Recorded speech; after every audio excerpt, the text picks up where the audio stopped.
오늘은 마가복음 10장 35절부터 45절에 있는 말씀까지 있습니다. 마가복음 10장 35절부터 45절에 있는 말씀까지.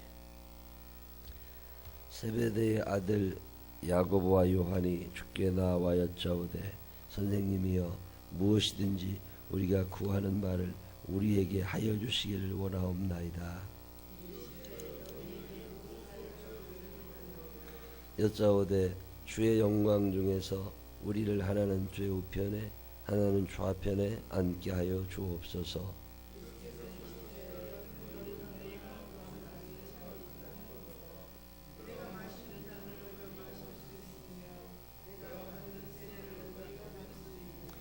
그들이 말하되 할 수 있나이다.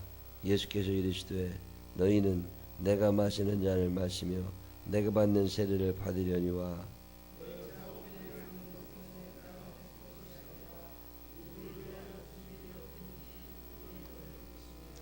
열 제자가 듣고 야고보와 요한에 대하여 화를 내거늘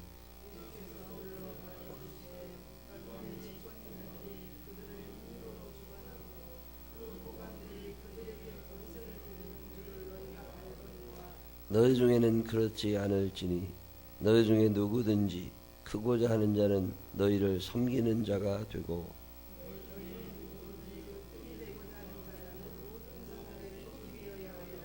함께 읽으십니다. 인자가 온 것은 섬김을 받으려 함이 아니라 도리어 섬기려 하고 자기 목숨을 많은 사람의 대속물로 주려 함이니라. 아멘. 살아계신 하나님의 은혜가 우리 모두 함께 하시기를 주님의 이름으로 축원합니다. 마가복음 10장에 나오는 오늘 얘기는 아주 유명한 얘기 중에 하나죠.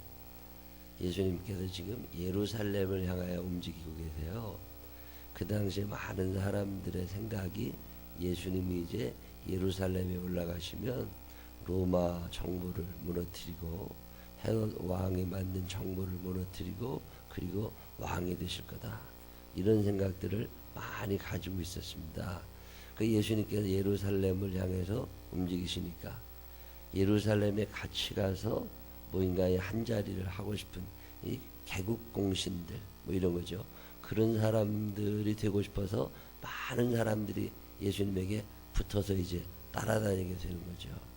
사람이 점점 많아지니까 제자들이 조금 위기의식 같은 걸 느낍니다. 이게 밥상에 먹을 건 한정되어 있는데 밥 먹을 사람들이 늘어나면 내 몫이 줄어들잖아요. 피자가 한 판 있으면 8명이 먹으면 한쪽씩 먹으면 되는 걸 16명이 먹으면 반쪽을 먹어야 되고 32명이 먹으면 더 줄어들잖아요. 그 제자들이 이제 걱정스러워지는 거예요. 우리는 예수님을 이게 3년 따라다녔는데 예루살렘에 가셔가지고서 예수님이 뭔가 자리를 얻으시거나 어떤 큰 집을 사시거나 아니면 무슨 돈을 벌게 되거나 그러면 우리 몫이 좀 커야 되지 않나 이런 생각이 든 거죠. 아주 자연스러운 생각입니다. 이건 누구에게나 있는 생각이죠. 대통령이 바뀐다. 그러면 그 대통령 선거할 때 뭐래도 밥숟가락 하나라도 놨던 사람들이 서로 자리를 만들어 가야 되는데 그게 몇 천 자리입니다. 이게 이 자리가 늘어날 수밖에 없는 이유가 그런 데 있는 거죠. 사람은 보상심리라는 게 있어요. 뭔가를 받고 싶어 합니다. 목사님들도 마찬가지예요. 목사님들도 이 교회가 타락하면서 교단장이라는 게 생기기 시작하고 이 교단장이라는 사람들이 옛날로 말하면 대제사장인데 그거 참 훌륭한 분들이거든요. 근데 옛날 대제사장은 임명직이었다. 하나님이 하늘로부터 누구를 세워라 이래가지고서 아론 세워라 그렇게 임명을 이렇게 했었는데 지금은 선출직이다 보니까 이게 제비를 뽑는단 말이에요. 투표를 한단 말입니다. 투표를 하다 보니까 이게 선거를 하게 되고 선거를 하다 보면 선거운동을 하게 되고 선거운동을 하다 보면 더 열심히 한 사람, 덜 열심히 한 사람이 나오게 되고 그러다 보면 그가 어떤 높은 자리에 장이 되면 자기를 도와준 사람들한테 무언가를 해야 된단 말이죠. 그러다 보니까 없던 자리를 자꾸 만들어가지고 이 돈을 자꾸 월급을 나눠주게 되고 이런 일이 비일비재하게 된 거죠. 뭔가 자리를 차지하려고 돕지 말고 좀 보람을 느꼈으면 좋겠다. 내가 이 단체가 이런 방향으로 가야 되는데 내가 이 일을 위하여 열심히 애를 써야 되겠다.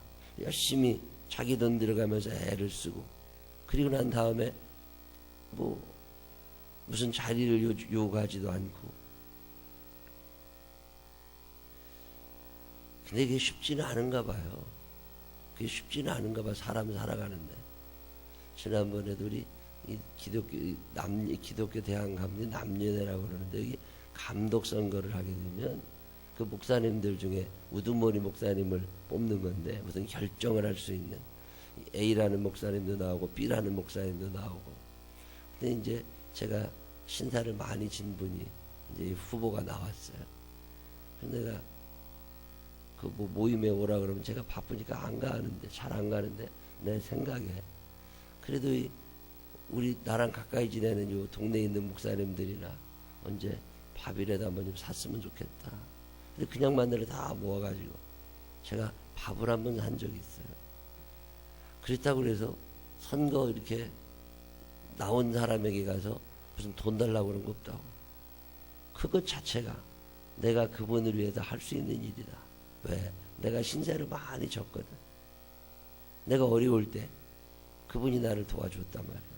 그러면 무슨 보상이나 대가를 바라지 말고 나도 당연히 그렇게 섬겨줘야 되지 않나.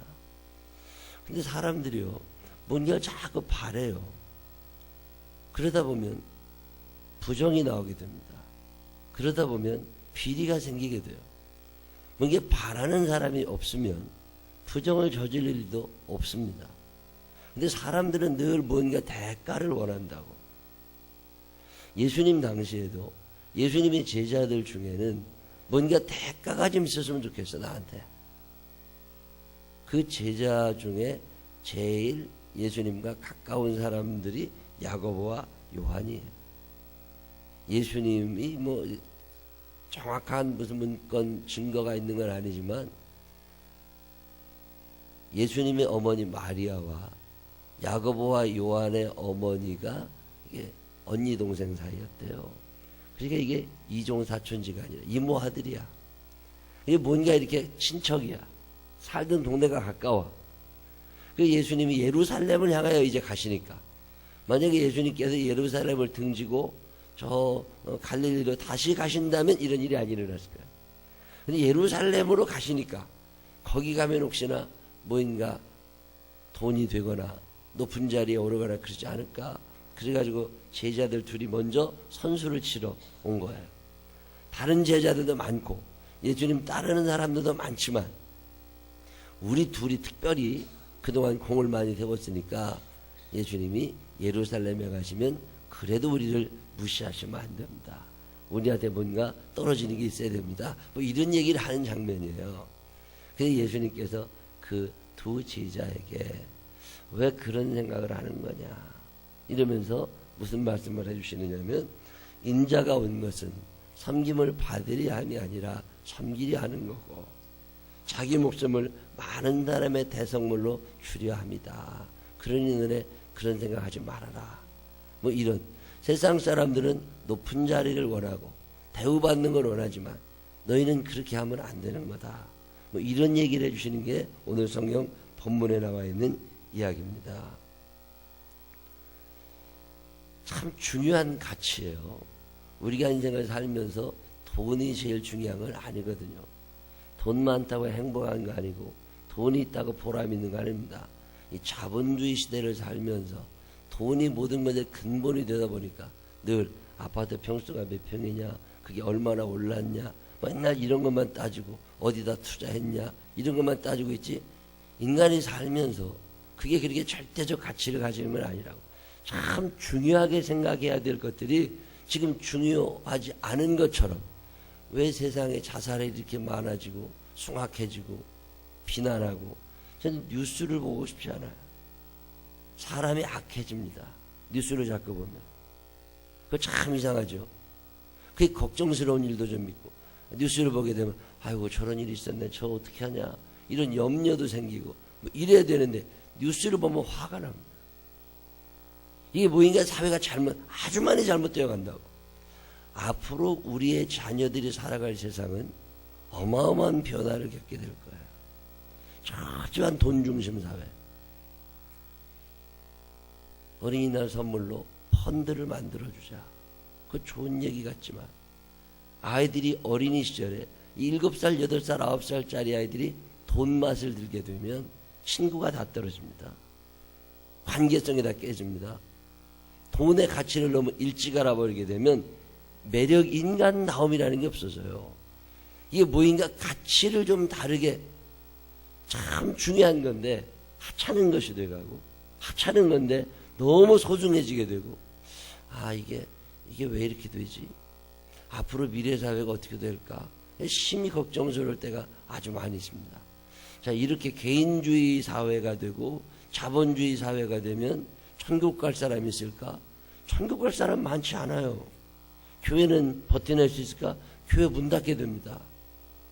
지금 70 넘으신 목사님들, 은퇴하신 목사님들이 이 한국 교회를 이렇게 세우셨던 분들이라면 50대, 60대 목사님들은 교회를 서서히 말아먹는 시대라고.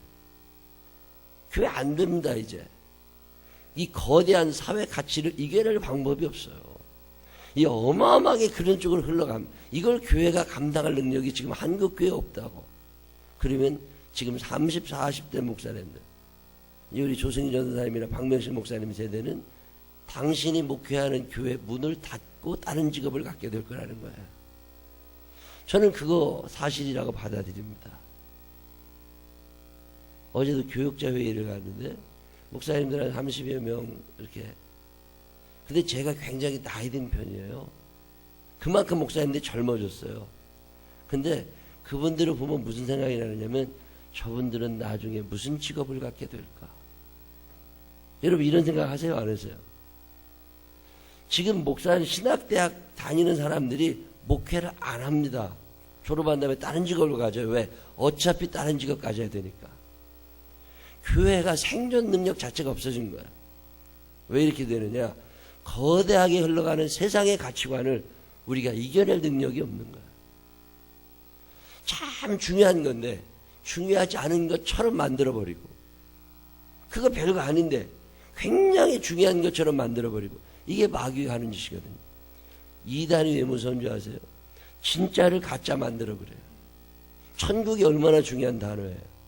근데 이단들이 재림, 천국, 구원 이런 얘기를 하면 그게 이단인 것처럼, 이게 얼마나 중요한 가치예요. 이단이 하는 일은 진짜를 가짜로 만들고 가짜를 진짜로 만들려고 하고, 이 사회가 하는 일은 언론이나, 이게 여러분 목사님들 중에 훌륭한 분들이 얼마나 많아요. 모든 집단에는 미꾸라지가 있어요. 이 목사님들 중에도 미꾸라지가 있다고. 제가 생각해봐도 저거 정신병원에 들어가야 되겠다 싶은 사람들이 있습니다. 근데 뉴스라는 거는, 이 언론이라고 하는 거는 그런 사람들만 있는 것처럼 세상을 막 만든다고. 한 사람의 목사가 잘못했지만 9만 명, 10만 명 되는 목사는 참 열심히 한다고. 근데 모든 목사를 똑같이 만들어버려요. 나쁜 놈들이지. 나쁜 놈들이지. 의사 한 사람이 잘못할 수 있어요. 그렇지만 그 의사들이 얼마나 훌륭한 사람이 많고 얼마나 좋은 일을 많이 해요. 근데 모든 의사가 나쁜 것처럼. 여러분 정치인이 얼마나 중요한 사람인 줄 아세요? 그 사람들이 방향을 잡아줘야 나라가 가고. 정치인들 중에 훌륭한 분들 참 많습니다. 근데 이 기자라는 사람들이요, 훌륭한 사람은 뉴스를 만들질 않아요.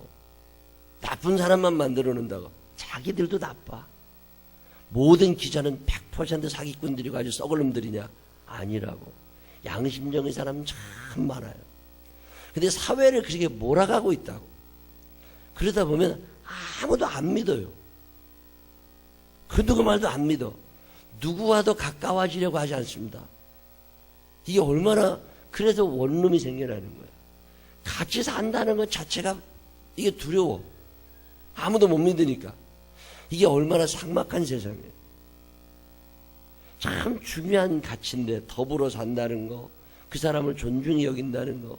근데 누군가를 깎아내려야 되고 욕을 해야 되고, 이게 얼마나 천박한 사회가 되나. 이 대한민국 이거 그냥 돈밖에 모르는 거야. 이 목사님들도 마찬가지입니다. 이거 앞으로 어떻게 될까 아주 심히 걱정스러워요. 참 중요한 것이었는데 가치를 모르면 버리게 되는 거예요. 가치를 모르면 버려. 어제도 친구 목사님들하고 밥을 먹는데 옛날 얘기를 갑자기 하면서 누가 자기 어떤 권사님이 전화해가지고서 오늘 저녁 식사 하시지 말고 기다리시라고 자기가 회를 갖다 드리겠다고. 그래서 아들, 딸, 애들하고 사모님하고 목사님 밥을 안 먹고 있었는데 회를 갖다 주셨대요. 그래가지고서 고맙다고 그러고 받아가지고서 이렇게 뚜껑을 열어봤더니 쉬었더래, 상했더래, 회가. 그래가지고서 뭐 이런 걸 다 주셨냐. 그리고서 갖다 버렸대요. 근데 나중에 알고 보니까 그게 흑산도 홍회, 홍어 삭힌 거래. 근데 홍어 삭힌 게 이게 굉장히 비싼 거예요. 흑산도 거는 요즘에 돈 100만 원씩 간다고. 너무 귀한 건데 이게 상한 건 줄 안 거야. 이게 먹어본 적이 있어야지, 촌놈들이. 먹어본 적이 없어가지고 그걸 홀랑 다 갖다 버렸대요. 그 얘기를 하면서 야, 이게 뭔지를 모르니까 그런 얘기 됐더니 옆에 있던 사람이 옛날에 이 요플레가 처음 나왔을 때, 여러분 지금이야 요플레를 우리가 먹고 살지만 옛날엔 그게 요구르트 상한 줄 알았다고. 그 슈퍼에 가서 그거를 하나 사가지고서 뚜껑을 이렇게 따서 거기서 이렇게 한 수저를 퍼먹었더니 상했더라는 거예요. 맛이 상한 맛이지 뭐. 그래가지고서 주인한테 이거 상한 걸 왜 파냐고 돈 돌려달라 이렇게 줬더니 그 주인이 먹어보더니 진짜 상했다고. 그래가지고서 나 그 얘기를 듣고서 얼마나 웃었는지 몰라. 그게 상한 거거든. 모르는 거예요. 그게 촌놈들이 뭘 알아.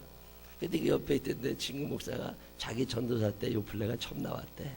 어떤 권사님이 아동배들 먹이고 싶다고 그걸 한 2, 30개 사왔다네. 그래가지고서 애들 하나씩 다 나눠줬는데 그 전도사님이 그 맛이 너무 궁금해가지고서 애들 나눠주기 전에 애들 이렇게 막 다 나눠준 다음에 자기가 먼저 뜯어먹었대요. 근데 상했더래. 그래서 저거 다 거두라고. 상했다고. 그래서 다 거두놨다는 거예요. 난 그 얘기 듣고 참 많이 웃었어. 여러분 가치를 모르니까, 여러분 그 중요한 가치 가운데 하나가 섬김이라는 거예요. 양보한다는 거, 남한테 내준다는 거, 남을 높여준다는 거. 그게 사람 사는 세상에 아주 중요한 가치예요. 근데 우리는 지배를 해야 그게 가치인 줄 알아. 절대 그렇지 않습니다. 남에게 나보다 남을 높여주고 나는 낮아지고. 세례 요한이 예수님 오시면 내가 신발끈도 못 풀어드립니다. 그만큼 나는 낮은 사람입니다. 그분은 흥하여야 되겠고 나는 쇠어야 할 겁니다. 참 멋있는 사람입니다. 예수님이 이 땅에 오셔가지고서 당신이 높아지려고 하지 않잖아요. 다른 사람 때문에 내 몸이 힘들어. 다른 사람 때문에 내 몸이 아파. 다른 사람 때문에 내 마음이 아파. 제가 옛날에 섬겨야 된다고 그러는데 내가 어떻게 섬기지? 목사가 교인들을 어떻게 섬겨야 되나? 나도 섬겨야 되는 거 알아요. 근데 그게 쉽지 않습니다. 여러분 어떻게 섬기시려고 그러세요? 섬겨야 된다는 것의 가치가 얼마나 중요한 것인지는 우리가 알아. 근데 구체적으로 네가 어떻게 섬길 건데 이렇게 물어보면 마땅히 없습니다. 여러분 어떻게 섬기고 계세요? 적어도 인생을 살면서 나는 이 사람을 이렇게 섬기고 있다. 아니면 나는 교회를, 나는 하나님을, 나는 이웃을 이렇게 섬기고 있다 라고 말할 수 있는 어떤 나만의 방법이 있느냐는 거죠. 자, 엄마예요. 내가 엄마가 어떻게 애들을 섬길 거냐. 아내가 엄마니까 애들 따뜻하게 매일마다 밥 한 끼는 해줘야 되겠다. 어렸을 때는 엄마들에게 젖을 먹였다고. 젖을 먹이는 것처럼 이제 나이가 들어서 애들 조금씩 크니까 젖 먹자고는 안 하니까 이제 애들 밥이라도 따뜻하게 먹여야 되겠다. 섬기는 거죠. 자, 지금 제 기도 제목 가운데 하나가 30대 여자분들이에요. 30대 여자분들은 이 종자가 전혀 다릅니다. 참 큰 걱정이에요. 대화의 상대가 아닙니다. 머리에 들어간 지식이 너무 달라요. 옛날에 우리 교회 30대 중반 40 전후 여자 집사님들 교회 오셔서 남편을 위하여 기도하고, 남편이 술 끊게 해달라고, 남편이 직장생활 열심히 하게 해달라고, 남편이 신앙생활 하게 해달라고 열심히 기도했어요. 20년 전에. 지금 그분들이 50대인 거죠. 50대 여자분들의 남편이 60 가까이 되신 거고, 그분들이 지금 교회에 나오신다고. 근데 지금은요, 40 전후의 남자들이 30대 여자들을 위하여 기도하고 있습니다, 교회. 여러분 이해가 되세요? 남편 혼자 나오는 집사들이 점점 늘어납니다. 여자들 교회 안 나와요. 그냥 이쁜 줄이나 알고 집에는 앉아있어. 밥도 못 얻어먹어. 교회에서 애들 데리고 와가지고 밥 먹고 가는 40 전후의 남자들이 늘어나고 있는 거 아세요? 섬김이라는 게 뭔지 몰라. 어렸을 때부터 이쁘다 이쁘다 너 참 이쁘다, 옷 입혀놓고 이쁘다, 뭐 화장해도 이쁘다. 그러니까 그것이 최고의 가치예요. 어렸을 때부터 머릿속에 들어있는 생각이 이쁘지 않으면 버림받아. 그러니까 어떻게든지 이쁘게 자기만 꾸며야 돼. 애들 돌보지 않습니다. 유치원에도요, 아빠들이 데리고 오는 애들이 늘어나고 있어요. 여러분 섬김의 가치라고 하는 게, 이 남자들도 섬기지만 여자들도 잘 섬겨야 되거든. 근데 이제 부모가 자식을 섬기지 않아요. 자, 내가 어떻게 섬길 수 있을까? 자녀된 내가 부모를 어떻게 섬길 수 있을까? 어느 날 목사인 내가 교인들을 어떻게 섬길 수 있을까? 여러분 이런 생각하세요. 내가 어느 날 교인들을 내가 어떻게 섬기지? 고민에 빠진 적이 있어요. 어제도 어떤 목사님을 만나는데, 젊으신 목사님이 무슨 얘기를 하느냐면, 목회를 해보니까 섬기는 게 너무 어렵대요. 안 된대. 자, 예를 들면 조그마한 교회 10명, 20명 나온단 말이야. 주방에 들어가서 밥할 사람이 아무도 없어. 주일날 예배를 끝나고 밥을 같이 먹어야 되겠는데 교인들이 한 20명 나온다고. 근데 그 누구도 주방에 들어가질 않아. 작은 교회. 결국 사모님이 들어가게 된 거야. 근데 사모님은 밥을 해본 적 있냐? 없다고. 4명 밥을 해봤지만 20명, 30명 밥을 해본 적이 없다고. 그러니까 어느 날은 타. 어느 날은 또 너무 질어. 어느 날은 반찬을 했는데 짜. 맛이 없으니까 또 그것 갖고 뚜들대는 사람이 생긴단 말이에요. 사모님이 에이 다 안 해. 그럼 누가 밥을 해? 그래서 매주마다 그게 고민이래. 아, 이게 섬김이라는 단어 자체가, 입력 자체가 안 되는구나 이제. 목사가 어떻게 섬길까? 제가 옛날에 이 본문을 읽으면서 하나님 아버지, 목사는 어떻게 교인들을 섬깁니까? 그때 성령께서 내게 주시는 말씀이 설교 준비나 잘하라는 거예요. 설교 준비나 잘해라. 딴 생각하지 말고 잘 먹이면 된다. 제가 그 말씀에 참 마음에 와닿아서요. 적어도 내가 설교할 때 졸거나 자는 사람은 없어야 되겠다. 아무리 은혜로운 말씀도 졸면 그만이야. 아무리 은혜로운 말씀도 잠은 그만이야. 이거 어떻게 설교 준비를 해? 안 자지. 그래서 그걸 다 외우기 시작한 거예요. 제가 설교 원고를 보고 설교하는 날이 별로 없어요. 그거 다 타이핑한다고. 다 외운다고. 엄청난 시간을 들였죠. 설교를 잘 못하고, 못해도 괜찮아. 근데 준비를 제대로 하지 않으면 그건 섬기는 게 아니다. 수예배 설교든지 주일날 예배든지 새벽기도 설교든지 철저하게 준비를 하고 많이 준비를 해서 교인들을 잘 먹여야 된다. 여러분 섬기는 방법이 다 달라요. 대통령이라는 사람이 나와가지고 밤낮 지나가는 사람 구두만 닦아주고 있으면 섬기는 거냐? 그건 나쁜 놈이지. 대통령은 대통령으로서 섬기는 방법이 있는 거고, 목사는 목사로서 섬기는 방법이 있는 거고, 교인은 교인으로서 섬기는 방법이 있고, 아내는 아내답게, 자녀는 자녀답게 자기에게 주어진 역할, 재능을 가지고 그 위치에서 섬기는 방법이 있는 거라고. 자, 여러분은 어떻게 섬길 수 있어요? 제가 요즘에 교인들을 위하여 기도해 주는 거예요.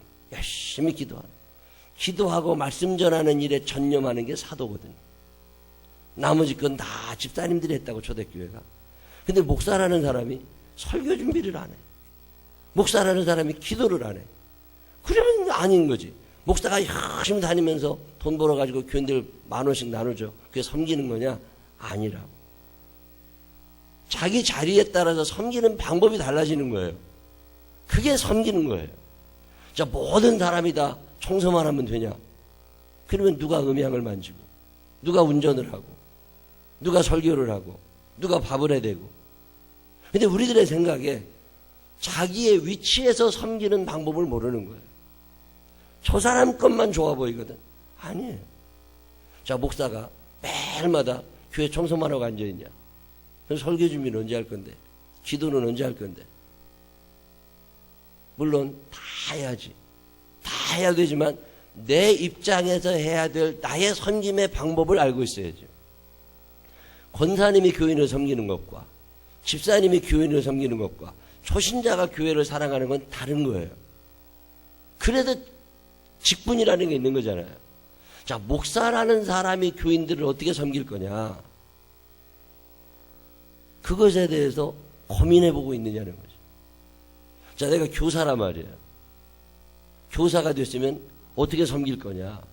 내가 애들 위하여 매주마다 뭐라 생각이 있어야죠. 근데 교사가 제일 중요하게 생각해야 되는 게 말씀이란 말이에요. 이 아이들을 어떻게 내가 말씀으로 가르칠 거냐? 이것을 위하여 내가 얼마나 많은 시간을 투자할 거냐? 교사가 이 아이들을 어떻게 사랑할 거냐? 예수님의 사랑을 어떻게 내가 전해줄 거냐? 내가 메신저니까 고민을 해야 된다. 그냥 섬기는 게 아니에요. 내 직분에서 어떻게 그들을 섬기며 살까? 이것에 대해서 고민하는 사람, 그게 섬길 줄 아는 사람이에요. 엄마인데 애들 섬긴다고 본인이 밥을 안 해놓고 밤낮 돈 벌러만 다니면 애들을 어떻게 섬겨? 애들에겐 돈이 필요한 게 아니었다고. 니드를 충족시킨다는 말이 있어요. 그의 니드가 있다고. 그들이 내게 원하는 게 뭐냐 말이에요. 저는 이 고민을 할 때가 많아요. 우리 교인들이 목사에게 무엇을 원하고 있을까? 그게 내가 섬길 수 있는 방법인 거라고. 남편이 내게 무엇을 원하고 있나? 자녀들이 내게 무엇을 원하고 있나? 하나님이 내게 무엇을 원하고 계실까? 그 니들을 충족시키는 걸 섬김이라고 그래요. 오늘 예수님이 말씀하시는 게 그거예요.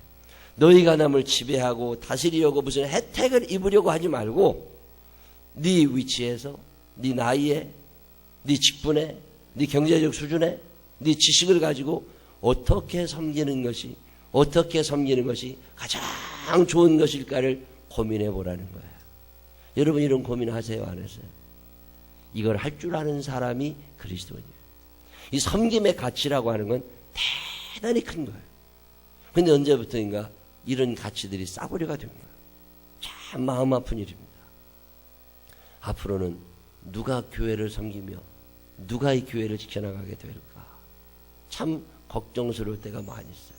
오늘 나는 어떤 모습으로 하나님과 사람을 섬기며 살 수 있을까? 한 번쯤 고민해 가면서 적어도 야고보와 요한처럼 예수님에게 혼나지는 말고 마지막 날 우리가 주님 앞에 섰을 때 너에게 준 직분, 너에게 준 재능, 너에게 준 재물을 가지고 네가 참 잘 섬겼다. 칭찬받을 수 있는 믿음의 사람들이 되시기를 주님의 이름으로 축원합니다. 기도하십시다. 하나님 아버지, 섬김의 가치가 얼마나 중요한 건데 우리는 이 섬김을 하찮게 여기고 버려버릴 때가 얼마나 많은지 모릅니다.